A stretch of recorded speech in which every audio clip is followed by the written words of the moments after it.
Hi guys, thanks for coming. I'm David from Saito, background University of Toronto, Berkeley, Tsinghua, and I work on routing work mechanisms, which are new kinds of, they track how money comes into the network to control how money goes out. We're going to talk about incentive compatibility here. Quick review in case you don't know what it is. Economics implementation theory. On the left, we've got our blockchain. On the right, we've got the list of all possible outcomes that we could have. And in the middle, we have block producers and users who have secret preferences that's going to affect the outcome that we get. The first thing we do in mechanism design is we pick a social choice rule which defines the set of outcomes that we want. Like we want these collusion-free outcomes, or maybe we want the censorship-free outcomes, or the ones within, where the incentives and the interests are aligned properly. And incentive compatibility means it doesn't matter what the preferences of the users and producers are, as long as they're rational, we're going to get one of the outcomes defined by our social choice rule. Why does this matter? In blockchain, in academics, computer science, we're increasingly getting papers that are coming out that are making impossibility claims, saying blockchains cannot achieve incentive compatibility. We're seeing them from some academics, we're seeing them from A16Z, we're seeing them from some Ethereum researchers, and they're wrong.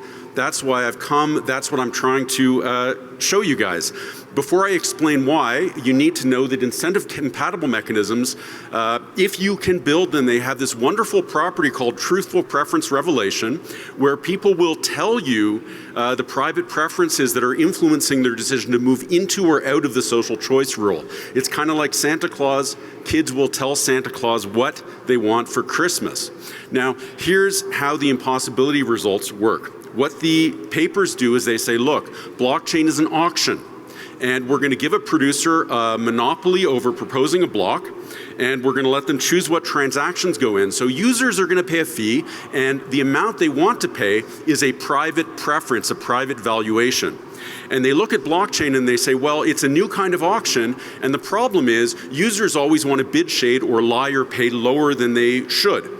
And we've got some techniques in auction design that we can use to actually force them to tell the truth. The problem is if they do tell the truth, producers start to cheat by adding fake transactions. And so they say, well, we have no truthful preference revelation because people are lying. That means no incentive compatibility, it's impossible. And so the people who are designing fee mechanisms, EIP 1559, they say, look, we can't solve the problem, and so we're going to have social forks, we're going to have to add complexity. And this is why they're wrong. Blockchains really, it's not just the fee. There are three kinds of utility. Ignore the math. In the middle, we've got the transaction slot. That's the private good. On the left, we've got the value of decentralization, non-excludability, economic security. This scales with the number of publicly circulating on-chain fees because producers compete more. And on the right here, we've got what we're calling the collusion good. If I'm selling you a transaction, it's because I'm getting something in return. That has utility. And if it's a cash discount, it's the utility of anything I can buy with cash. This is influencing how I send transactions into the network. That's influencing the outcome. And what that means is we have multiple relevant preferences in blockchain that don't exist in the auction design. The impossibility proof that ETH and other networks are using in their research teams are wrong. They don't have proper preference revelation, and that means they get impossibility results.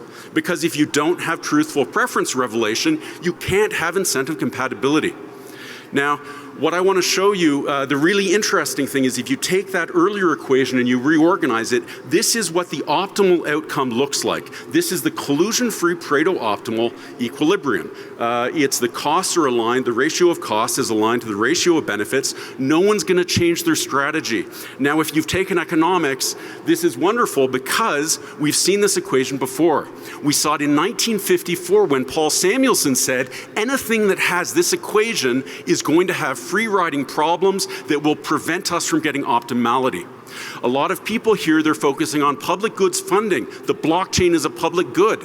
Consensus has free riding pressures. And unless you can solve that, you are going to be suboptimal. You're not going to be able to solve these problems. Now, the final thing I want to show you, we're working on this with routing work. We have an incentive compatible mechanism. And that's kind of the message that I want people to understand and realize we can solve these problems. The first problem is it's caused by that temporary block producer monopoly. You can get rid of it because they're saying, well, look, all blockchains temporary monopoly for block producer. No, we have auction designs where that doesn't work, like the Dutch clock auction, where there's a falling price and you have to burn the money, or you burn a portion of this. And the free riding problems go away because if the user lowers their bid, the block producer can't make the block, and the auction for the block is open again.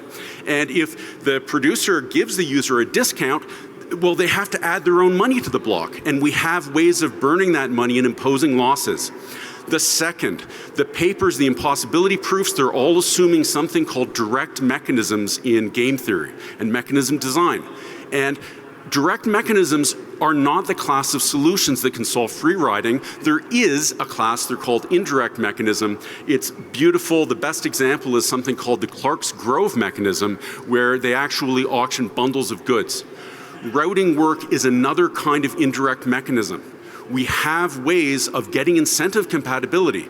So the message, I guess the top level message is, this stuff sounds theoretical, but these problems are solvable. We have mechanisms that are solving them. The problem is that they're outside the proof of stake space. We really want more eyeballs on it, and we want proof of stake people to understand so they can actually start to fix incentive compatibility in the big networks like Ethereum. If you don't fix them, you're digging in the wrong place. You're never going to find what you're looking for because you can't get incentive compatibility. If you are interested in anything relating to crypto economics, 51% attack, Sybil attack, we've got a proof that we solve it. Feel welcome to contact me. We like to talk to people about the fundamentals. Our view is that the next 5 years there's going to be another sea change as people realize that the things that we're being told are impossible actually are solvable, and word spreads about that. Thank you for listening. Lovely. Thank you very much for that. Any questions before I punch one in? Nothing? All right. Just a question. How did you go about sort of choosing your auction model, and what did you use to sort of compare and contrast between what's out there in the market at the moment? We didn't. We solved the problem, and then we looked at why people were saying things were impossible, and the solution tells you what's wrong with the assumptions. And we were able to say, well, actually, the problem, you're saying it's a temporary monopoly problem, and it's like, well, our auction doesn't have that. So. Thank you very much. One follow-up question at the back.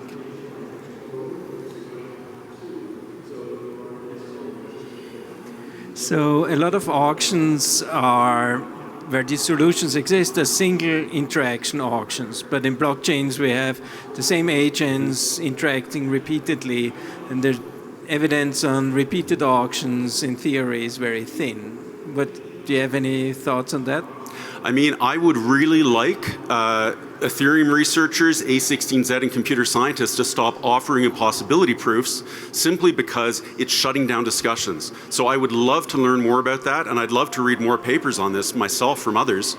The big issue that we have is it's tough to engage with people when a lot of the leading chains are pushing out materials saying, look, these problems are impossible to solve, and that's why we need to have these trade-offs. Thank you for the question, though. Lovely. Great. Thank you very much, David, for your talk there. And can we invite the next presenter on stage?